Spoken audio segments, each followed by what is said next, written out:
Mesdames et messieurs, bonsoir, ici Dumas Chibozo. On se retrouve pour un nouvel épisode du Codes. Je suis en train de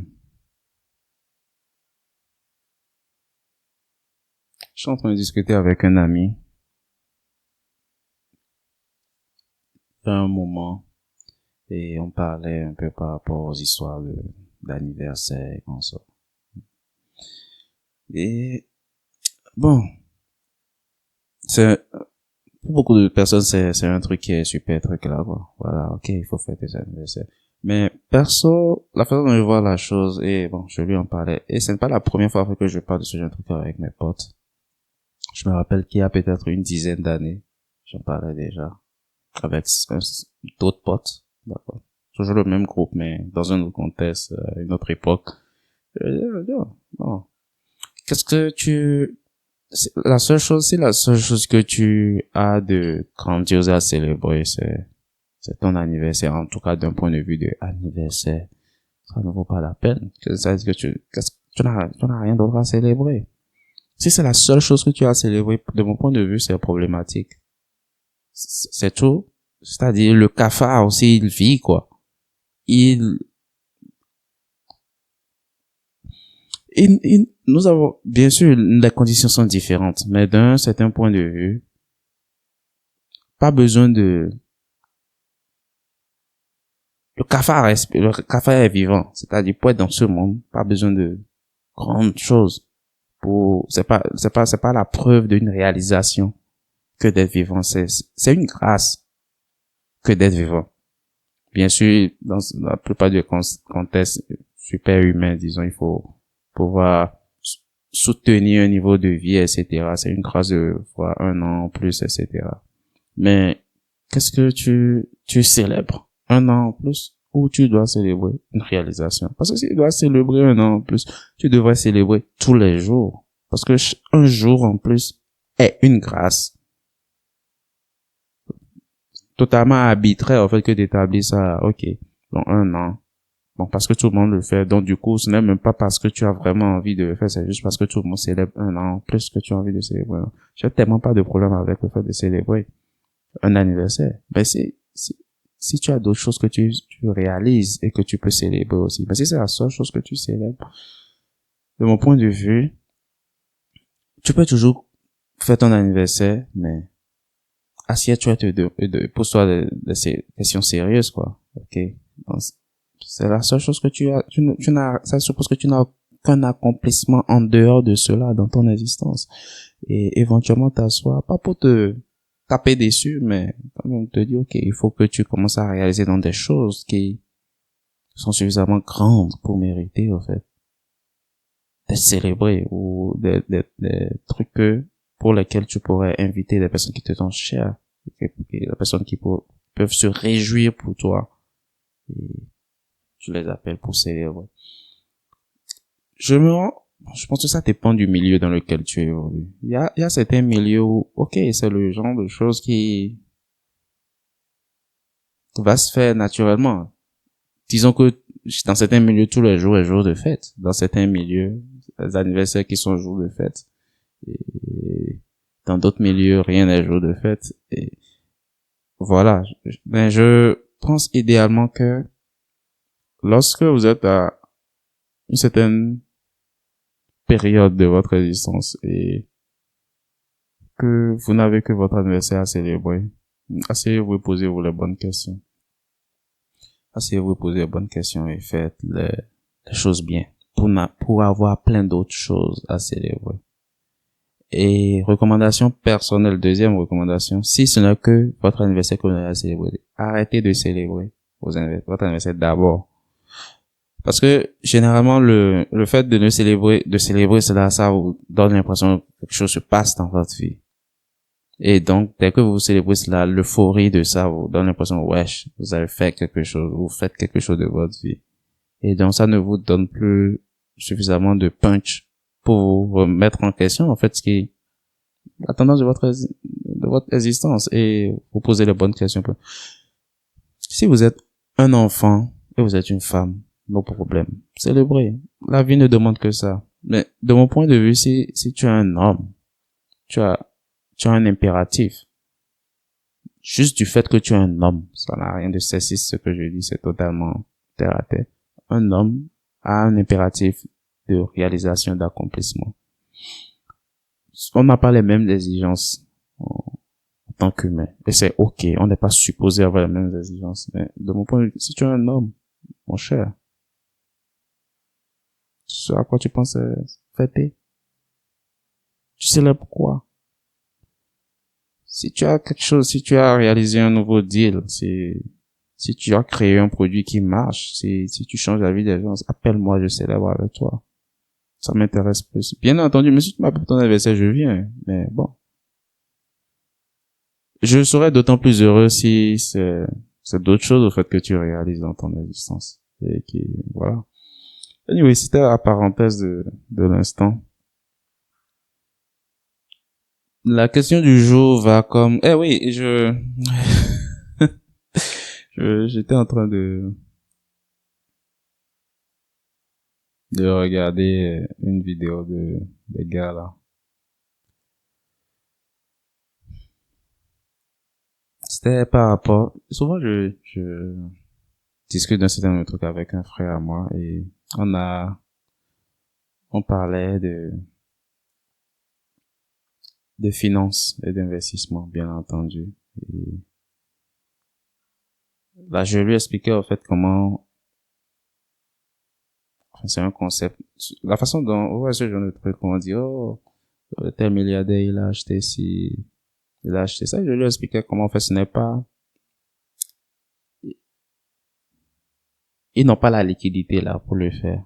Mais le système est fait de façon à ce que lorsque tu as des actions dans une entreprise, tu peux utiliser ces actions-là et borrow against.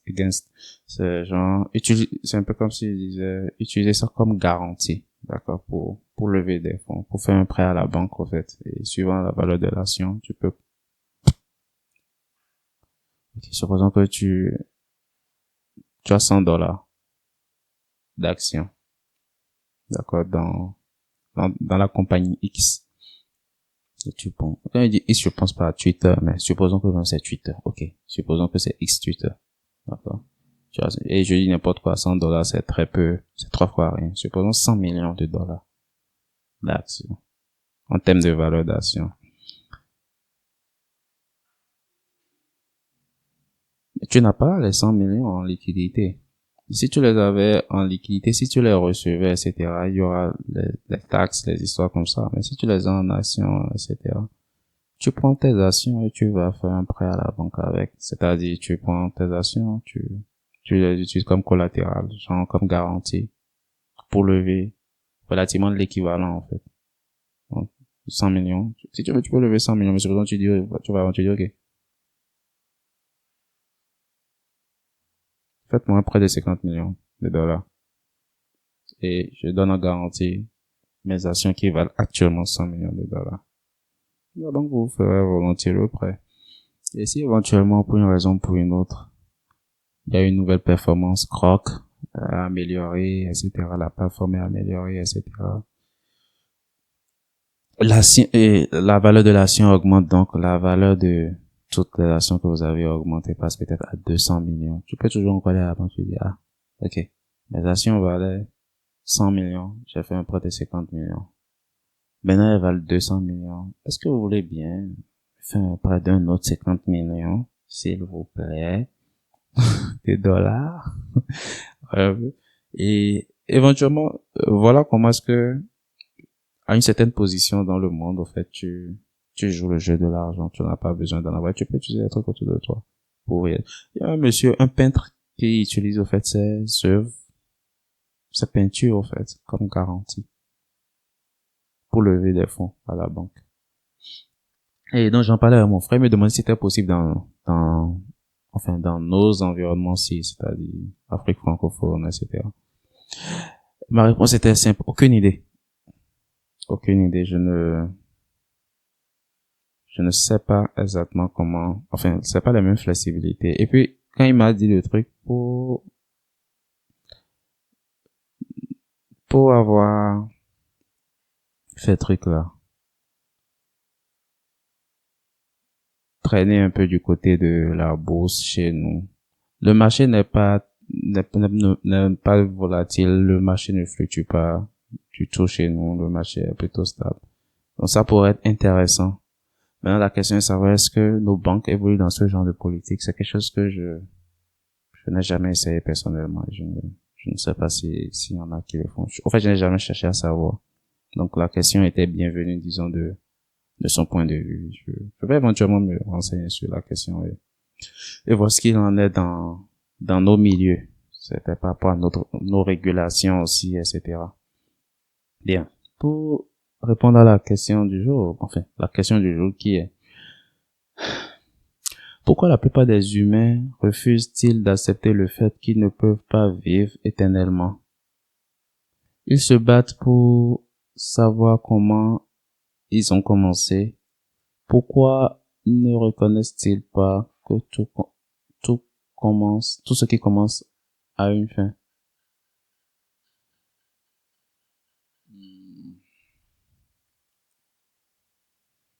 La plupart des humains refusent d'accepter le fait qu'ils ne peuvent pas vivre éternellement. Le truc n'est pas là. Et pourquoi se battent-ils pour savoir comment ils ont commencé? Genre, pourquoi se battent-ils pour savoir comment les choses ont commencé? Écoutez, avec 2 ou 3 questions en une seule question. Pourquoi est-ce qu'on se bat pour savoir, enfin, c'est pas qu'on se bat pour savoir comment est-ce que les choses ont commencé, mais ce pourquoi les choses ont commencé, quoi? L'humain est curieux. L'humain plus. Écoutez, lorsque vous avez un certain degré de conscience de vous-même et un certain degré d'intelligence par rapport à l'environnement dans lequel vous évoluez, vous voulez comprendre cet environnement-là. Il y a un grand degré de curiosité qui va avec. Parce que le mieux vous comprenez votre environnement, le mieux vous pouvez interagir avec cet environnement et le plus il est possible pour vous, au fait, de dompter les forces, au fait, de cet environnement. Nous ne sommes pas arrivés à une époque où nous pouvons utiliser Internet, nous pouvons faire voler les avions en nous contentant du statu quo. Nous y sommes arrivés par curiosité, par volonté d'en savoir encore toujours plus. Parce que éventuellement, le fait de savoir comment tout a commencé en soi on pourrait éventuellement ne pas vraiment savoir comprendre, mais chemin faisant, on pourrait comprendre plein d'autres trucs. Et voilà comment la plupart des inventions ont vu le jour. En faisant des recherches sur une chose, on se retrouve à découvrir autre chose qui change la vie de plus un. L'humain,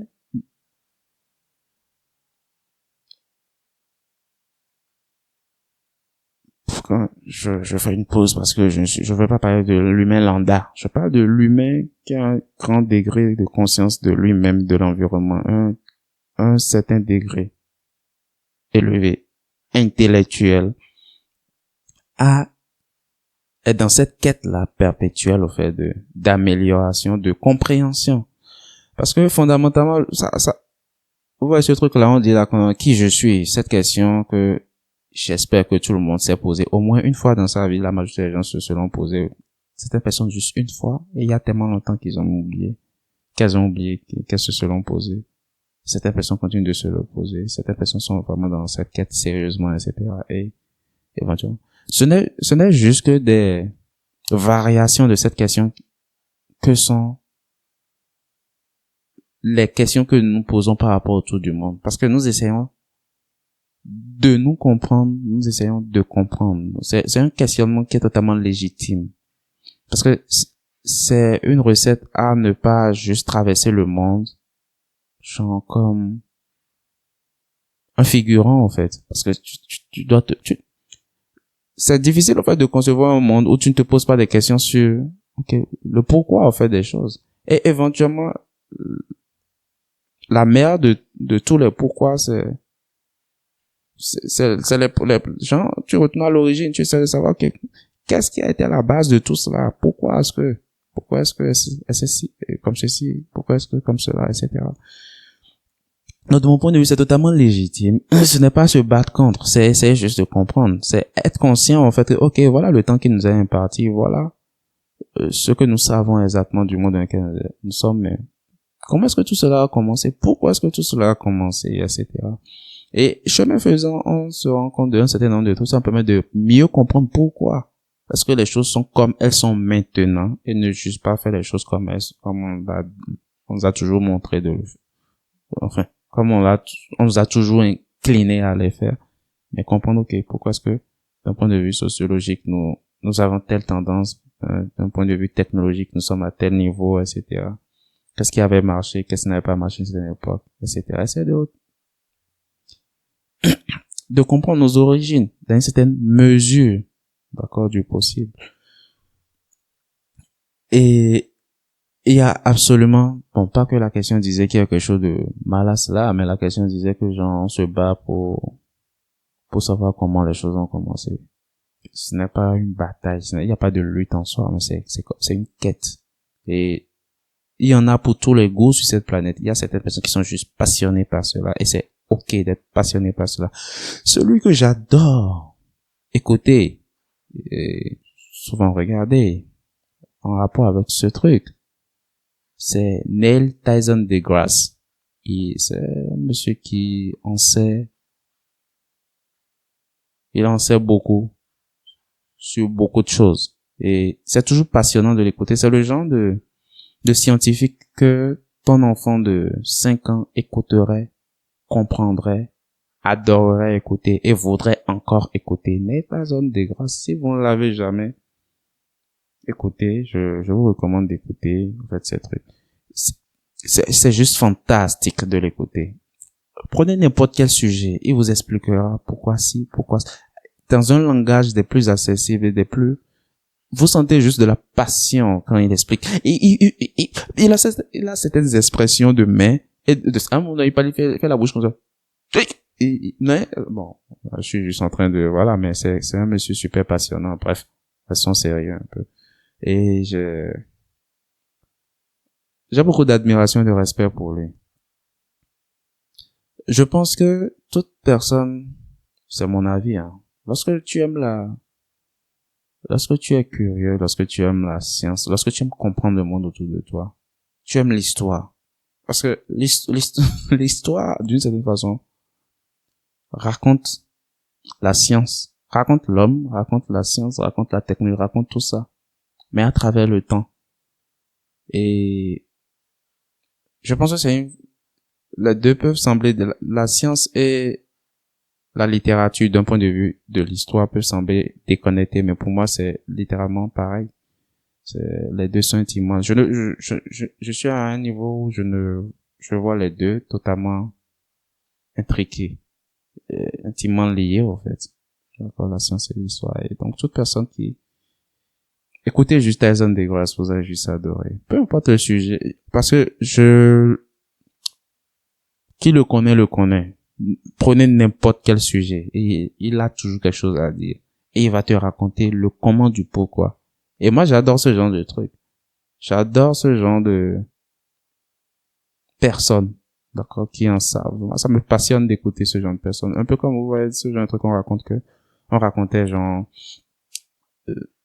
en fait, quand j'étais petit, on me racontait beaucoup d'histoires. Et j'ai toujours adoré les histoires. D'accord, les contes, etc. Pas les contes de bouquins. Ouais, les vieux contes de chez nous. Des trucs, des fois, à fait peur, etc.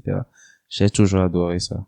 Et vous voyez cette image de gens, de petits avec le vieux sous la boîte par l'arbre qui raconte des contes. Ce genre d'image.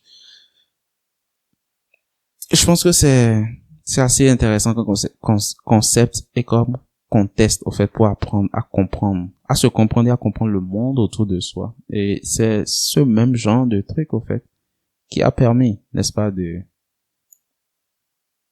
enfin, ce même état d'esprit, au fait, qui fait que certaines personnes se posent des questions sur des choses qui, pour elles, on ne peut plus sérieuses. À savoir comment est-ce que tout a commencé, etc. Si cela semble si banal, ou ces gens disent non, ils sont trop scientifiques, etc., c'est toujours les scientifiques. Non, ok. Si c'est le cas, pourquoi est-ce que dans les livres religieux, on se donne la peine de définir comment est-ce que les choses ont commencé si ce n'est pas si important? On pourrait juste commencer l'histoire par le milieu et tout le monde sera content.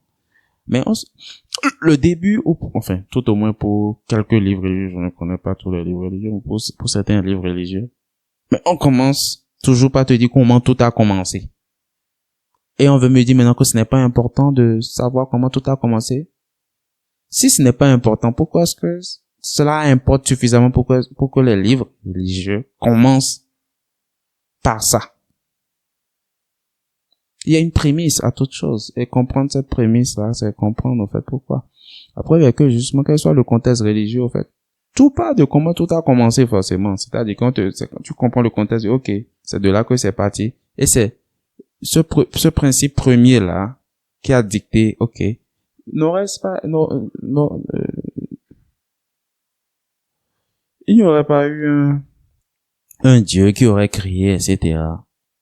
Deux êtres, leur aurait donné un ordre d'eux à respecter, etc. Une désobéissance, une éviction d'un jardin.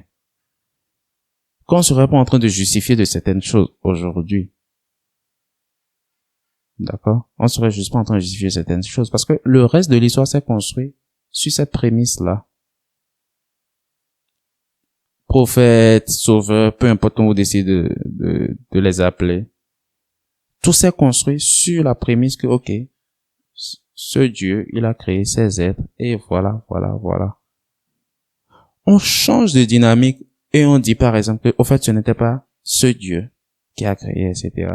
Et supposons qu'on va juste à une autre époque où on dit non, ça s'est pas passé comme ça. Il y avait plusieurs dieux et il y en a un qui a décidé de fasciner les hommes et les dieux sont entre eux.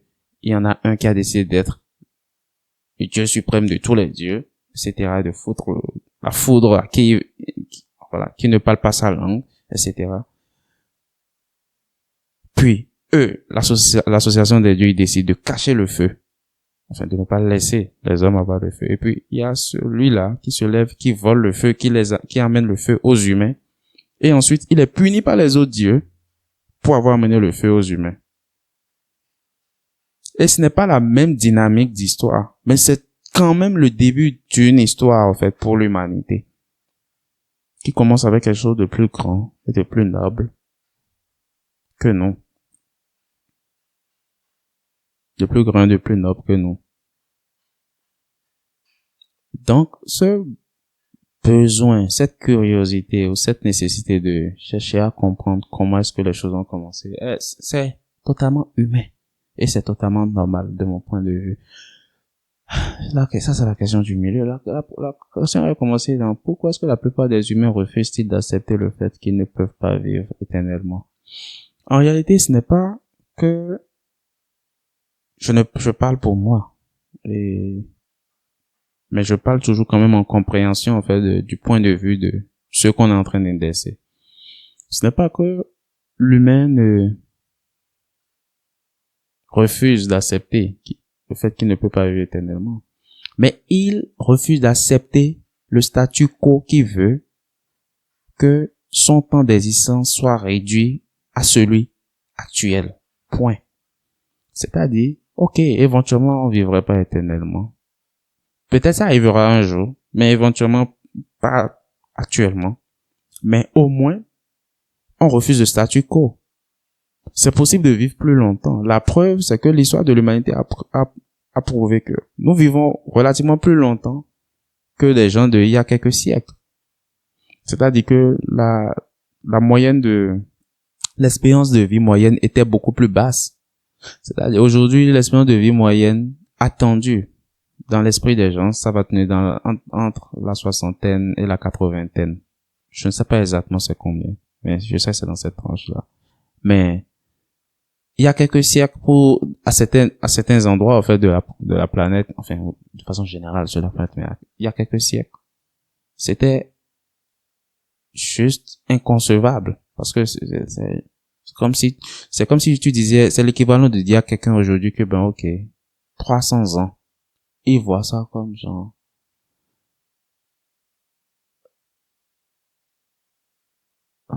il voit ça comme ça, parce que il n'arrive juste pas à percuter sur 300 ans, il se dit, il va juste percuter. C'est l'équivalent aujourd'hui.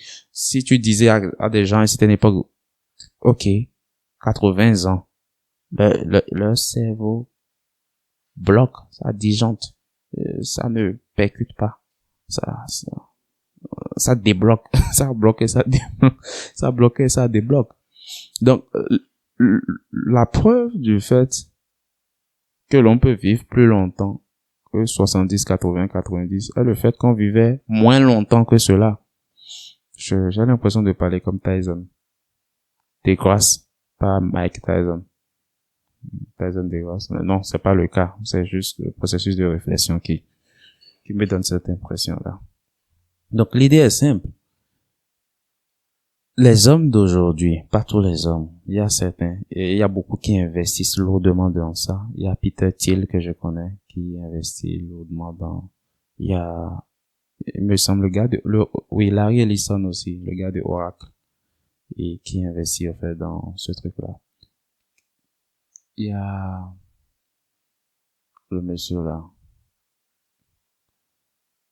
son nom m'échappe. Il y a un certain nombre de personnes qui investissent, c'est-à-dire qui ont les moyens d'investir, en fait, dans le fait de vivre beaucoup plus longtemps. Et il est dit aujourd'hui que le premier homme qui vivra 1000 ans est déjà né. C'est-à-dire que ce n'est pas laissé au pur hasard de la génétique, au pur hasard de la nature telle qu'elle est conçue dans son état brut. Mais ce truc-là, cette affirmation repose sur le degré d'évolution de la recherche dans le domaine. On va parler du biohacking à la petite échelle, mais on va parler justement faire de ce truc-là. Je sais pas comment on va l'appeler comme science. Mais c'est le cumul de toutes les différentes sciences humaines. C'est-à-dire la neuroscience, etc., biochimie, etc. Le cumul des recherches actuelles ou l'orientation réelle des recherches actuelles va dans le sens au fait de prolonger l'expérience humaine sur Terre, pas l'existence humaine seulement, d'accord? L'expérience humaine, c'est-à-dire la prolonger en termes de quantité, c'est-à-dire en termes de en temporel, et en termes de qualité, augmenter la qualité de l'expérience humaine, parce que éventuellement, ce qui cause la mort, éventuellement, c'est une détérioration continuelle, progressive, etc., qui commence relativement à un moment donné de l'existence humaine. Et donc, ils se sont rendus compte que si on arrive en tout cas, l'état actuel de compréhension des choses, le plus tard on repousse cette détérioration du corps humain, le plus tard l'individu décède. Et les choses ont d'autant évolué que, bon, je suis sûr que la plupart des personnes sont familières avec ce truc-là. Aujourd'hui, tu peux faire reverse à ton horloge biologique en changeant un certain nombre de trucs dans ta façon de vivre, en prenant un certain type de compléments alimentaires, en mangeant un certain nombre de trucs, en mangeant dans certains créneaux, un certain rythme, c'est-à-dire en rythme son organisme et sa vie d'une certaine façon, gérant nos heures de sommeil, etc. Anyway, biohacking, en faisant du biohacking de façon générale, nous pouvons impacter notre horloge biologique. Parce qu'aujourd'hui, enfin, c'est le truc que vous pouvez voir en ligne, hein, l'un des plus grands, comment je vais dire, promoteurs, en fait, c'est pas un concept, l'un des plus grands promoteurs disons, de ce mouvement, Brian Johnson. C'est un monsieur qui dépense relativement 2 millions de dollars l'année rien que pour ça, pour vivre plus longtemps, plus jeune. C'est un monsieur de la quarantaine, si j'ai bonne mémoire, qui a un âge chronologiquement, c'est-à-dire au moins il est né jusqu'à maintenant, il a la quarantaine, un truc comme ça. Mais biologiquement, il a la vingtaine. Son corps est 2 fois plus jeune, en moyenne, 2 fois plus jeune que son âge. C'est-à-dire qu'il a le corps d'un jeune homme de 20 ans pour 40 ans. C'est-à-dire que ses performances, ses compétences physiques, et quand il dit physique, ce n'est pas juste en termes de OK, il peut prendre des noms, cognitives, etc. On voit le complexe que fait l'humain, tel qu'il a actuellement, correspond à celui d'un jeune homme de la vingtaine. Bien sûr, chaque organe a un âge différent, évolue à un âge différent au fil du temps, et il est arrivé à retourner l'horloge pour son corps de façon générale. Donc, chaque organe a un âge différent. Mais, dans tous les cas, il est arrivé pour relativement tous ses organes. Et dans l'ensemble, il a moins de la trentaine. Là, son corps a moins de 30 ans, littéralement. Et donc, c'est passionnant. Moi, c'est quelque chose que je trouve passionnant. Le fait de se poser des questions, de voir ce qui est possible. Parce que, évidemment que on se rend bien compte que ça a toujours été donc possible. Même si pendant des millénaires, ça n'a jamais été fait. On se rend donc que le potentiel avait toujours été là, on n'avait juste jamais cherché dans ce sens-là. Et beaucoup de gens ne veulent pas se chercher parce qu'ils ont l'impression, en fait, d'aller, genre, c'est contre nature, etc. Ça me rappelle, j'écoutais un truc de Tucker Carlson. C'est, pour ceux qui le connaissent, ou ceux qui ne le connaissent pas, je vais dire, c'est un journaliste américain qui a beaucoup fait parler de lui ces dernières années. Il est vraiment emblématique. C'est un monsieur auquel j'ai beaucoup de respect et d'admiration de toute façon. Il est plutôt bon, il est honnête. D'accord, un journaliste honnête. Et là, c'est vraiment quelqu'un de correct.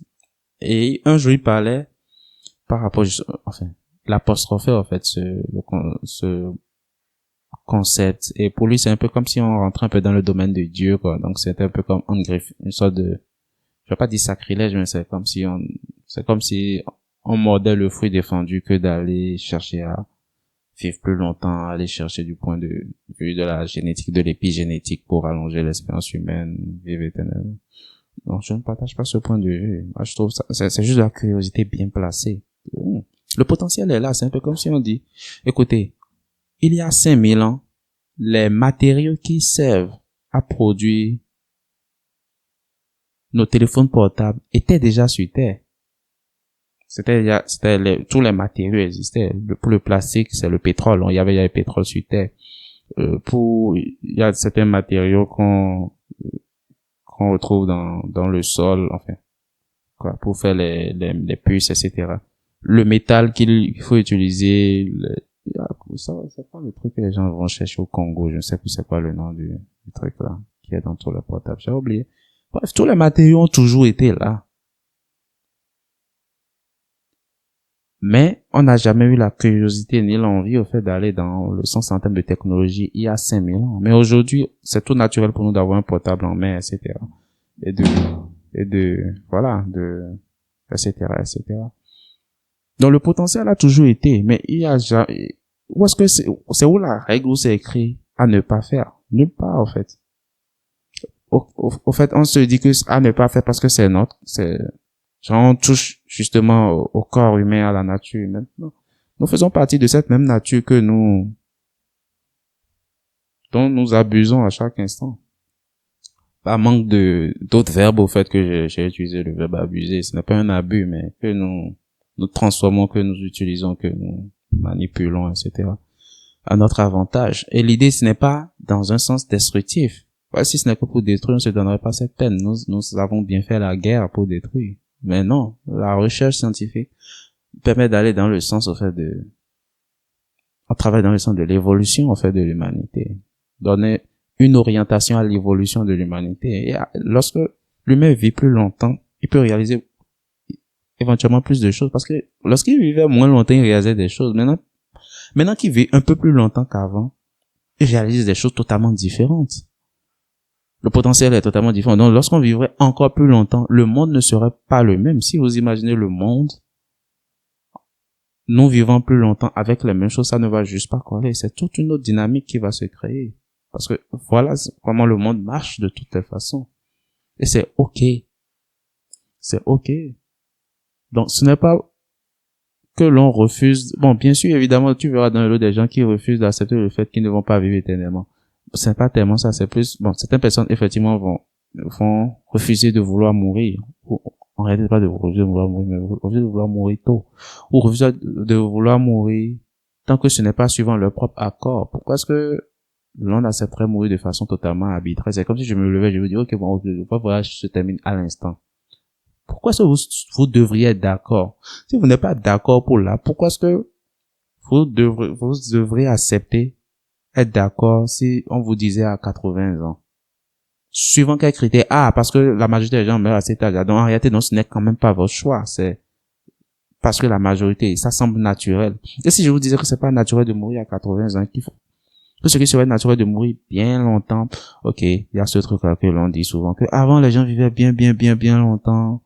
Mathusalem, Enoch, etc., qui vivaient 900 ans, etc. Si je vous disais que c'était ça la normale. Parce qu'à un moment donné, apparemment, c'était ça la normale. En tout cas, si on s'en tient au texte religieux, enfin, tout au moins à la Bible, hein, l'Ancien Testament. C'était supposé ça la normale. Donc, imaginez, on est au temps de Mathusalem, vous allez dans le passé, on vous renvoie au temps de Mathusalem, vous voyez Mathusalem, vous voyez Enoch, et vous leur dites, vous savez, dans le futur, les gens vivront 9 fois moins longtemps que vous, toi, Mathusalem, toi, Enoch. Les gens vivront 9 fois moins longtemps. Ça va leur juste, ça va, on se dit, what the fuck? What the fuck? Ils n'ont pas le temps de dire, atchou! Qu'ils ont déjà fini d'exister. Ce sera littéralement, en fait, la réflexion. Maintenant que j'en parle, je me rends compte, mais attendez. Les mêmes personnes, en fait, généralement, la plupart des gens qui mènent le discours comme quoi, non, pas vivre longtemps, c'est un sacrilège. Ce sont des gens qui vont être super religieux, mais on se rend compte que dans les mêmes bouquins religieux, les gens vivaient super longtemps et c'est-à-dire que la plupart même des gens qui aujourd'hui veulent vivre et qui travaillent dans le sens d'allonger l'espérance de vie, d'augmenter l'espérance de vie humaine, non, même pas enfin, très peu ont vraiment l'ambition. Bien sûr, on dit que celui qui vivra 1000 ans est déjà né, 2025. Ça se disait depuis 2020, depuis 2018, etc., que j'entendais déjà ça, en fait. C'est pour dire que les gens, ils travaillent il y a longtemps, en fait, sur ce truc-là. Mais si l'évolution de la science aujourd'hui, et l'ambition aujourd'hui, au fait, de la majorité de ces gens, c'est, ok, ceux qui vont 1000 ans. C'est-à-dire que c'est maintenant qu'on essaye de tutoyer en termes d'ambition les gens qui sont supposés avoir vécu à l'époque de Enoch et de Mathusalem. C'est ridicule. Et que il y ait des gens qui soient à compte courant et que généralement ce sont encore des gens qui sont supposés être plus familiers avec ces mêmes Enoch et Mathusalem. Ça rend la chose encore d'autant plus ridicule. Absolument ridicule. Parce que ça ne compute pas du tout. 1 plus 1 égale à 2. Dans ce cas-là, ça ne compute pas. Donc, de mon point de vue, c'est OK. Donc, pourquoi est-ce qu'on devrait accepter de ne pas vivre éternellement? Le concept d'éternité existe pour la simple et unique raison que c'est un champ de possibilités infini. En théorie, je me donne une discussion avec mon frère une fois sur la notion d'éternité, d'immortalité. Et moi, la différence dans mon esprit, la façon de voir la chose, lorsqu'on te parle d'éternel, quelque chose qui est éternel, c'est quelque chose qui n'a éventuellement jamais commencé. Et donc, éventuellement n'est pas lié au facteur temporel. Il n'y a pas un moment où la chose a vraiment commencé. Et de ce point de vue, on peut parler de l'existence en elle-même comme étant éternelle. C'est-à-dire la présence juste de la conscience comme étant éternelle. Parce que elle n'a pas de fondement dans un repère temporel. Elle n'est pas fonction du temps. Maintenant, on peut parler d'immortel ou d'immortalité. éventuellement pour quelque chose qui éventuellement a eu une naissance, donc qui a eu un début bien défini et qui éventuellement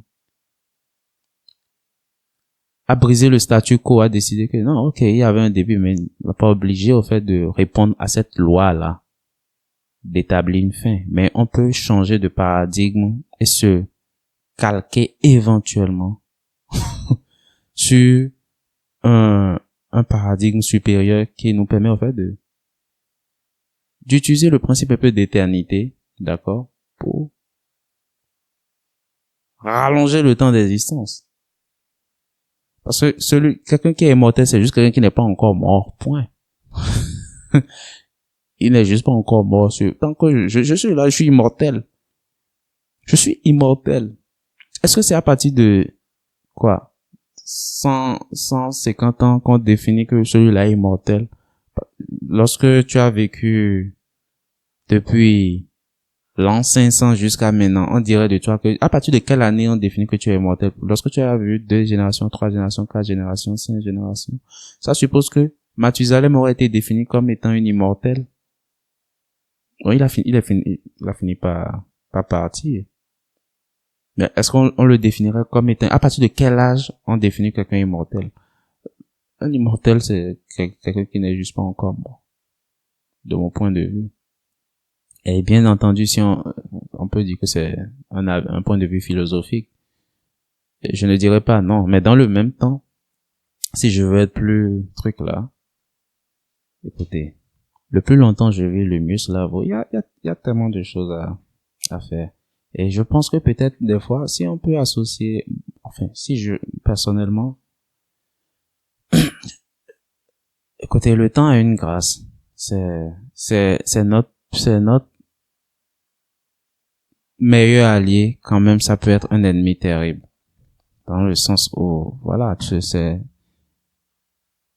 c'est le seul actif que tu ne peux vraiment pas récupérer, quoi. Et de ce point de vue, c'est une course contre, on se bat en réalité contre la montre. En tout cas, quand on a l'ambition de réaliser certaines choses, tu te rends compte que, ok, l'argent, tu peux juste t'en refaire encore et encore. Encore et encore et encore. Le relationnel, tu peux t'en bâtir encore et encore. Mais le temps, donnez-moi,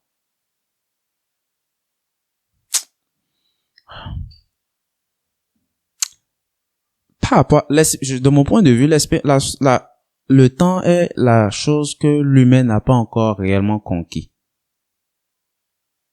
On a relativement déjà tout fait. La maladie, on sait la guérir, on sait repousser la plupart des maladies, on sait comment prévenir la plupart des trucs. À quelques maladies près. D'accord? Ce n'est pas un score de 100%, mais généralement, voilà, on s'en sort pas mal. Le temps, quelle est la marge de progression qu'on a eu à effectuer par rapport au temps? C'est zéro. Ça reste une grande énigme et pourtant, parce qu'il y a beaucoup de paradoxes en fait dans cette histoire de temps de toutes les façons en fait. Ah, vous faites juste lisez un peu ou suivez un peu les trucs en rapport avec les gars qui font la physique quantique et consorts. On se rend compte que bon, il y a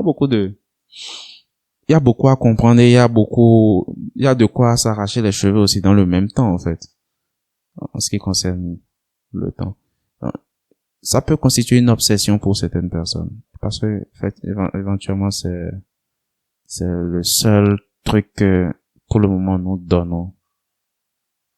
Sans pouvoir arrêter, au fait, ce don-là. D'ailleurs, on peut pas volontairement décider dans le contexte actuel des choses, arrêter juste le temps d'évoluer. Tout au moins pour nous, etc. On n'en est juste pas encore là. Donc, je peux comprendre au fait que pour certaines personnes, ce soit une obsession.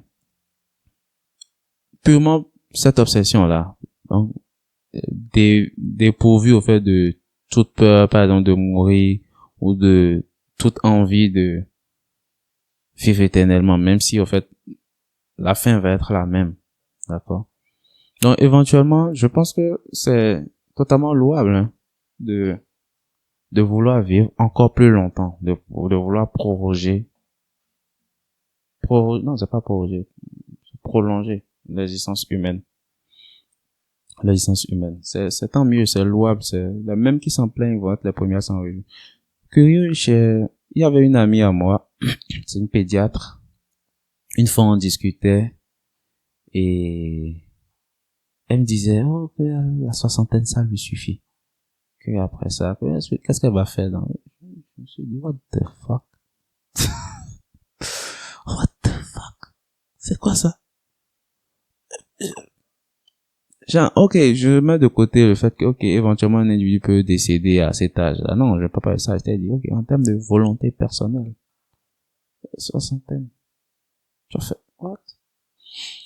Parce que généralement, il y a un autre monsieur, un gars que j'ai connu à une époque donnée, enfin, que j'ai connu il y a pas longtemps. On a eu à travailler ensemble à un moment donné.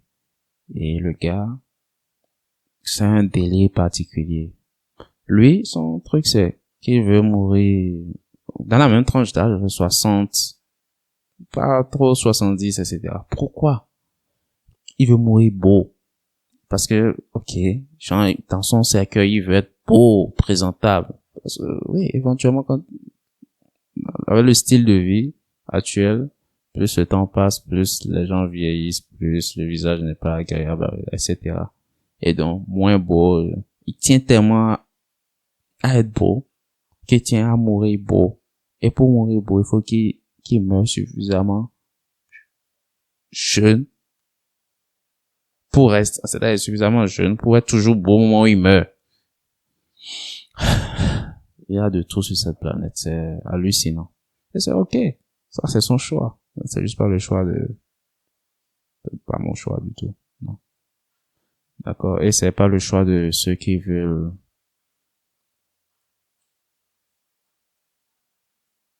dire non statu quo. Et nous, on dit non statu quo. On fait bien pousser la chose encore plus. Qu'est-ce qu'il y a là? Parce que, en théorie, on n'a même pas encore égalé le score des Enoch, en théorie. D'accord? En partant du principe que, effectivement, il y a eu Enoch, effectivement, il y a eu Mathusalem, etc. On n'a même pas encore égalé le score. On est à 9 points. On est à 1 contre 9. Ils ont marqué 9 points. On est encore à 1 point. C'est littéralement ça. On doit égaliser le score là avant maintenant de dire, ok, maintenant, le match commence. Et avec ça, les gens disent qu'ils veulent encore réduire le 1 point. What the fuck? Je sais pas où mettre ça. Anyway. Donc, la personne, on demande pourquoi ne reconnaissez pas que tout ce qui commence a une fin? Ouais. Non.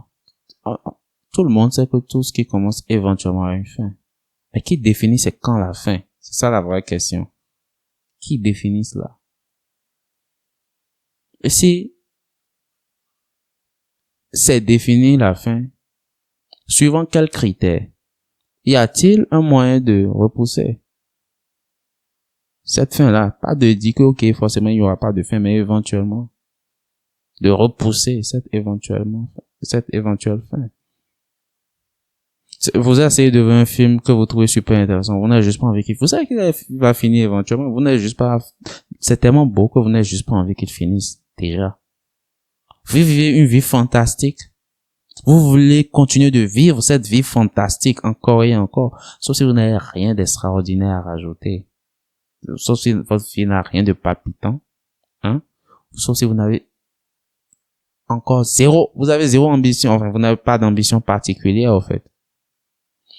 Parce que généralement, lorsque tu as des choses à accomplir, tu te dis, mais putain, à un moment donné, je me réveille et puis je me dis, mais pourquoi il n'y a pas de 8e jour, au fait, dans la semaine? Parce que tellement il y avait à faire, tellement j'arrivais à réaliser littéralement tout, mais je voudrais encore plus de jours dans la semaine pour réaliser encore plus par semaine.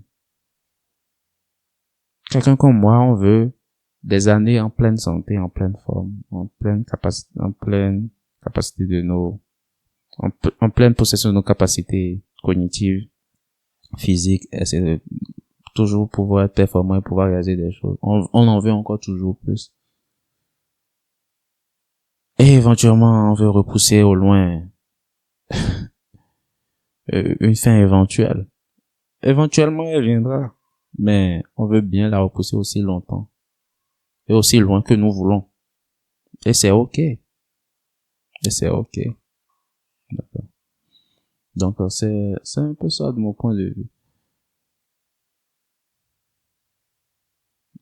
Nous œuvrons pour la vie. Et œuvrer pour la vie, c'est œuvrer pour une meilleure qualité de vie.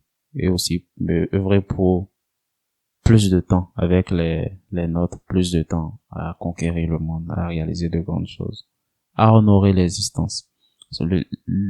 L'univers continue de s'étendre, continue de se dilater encore et encore.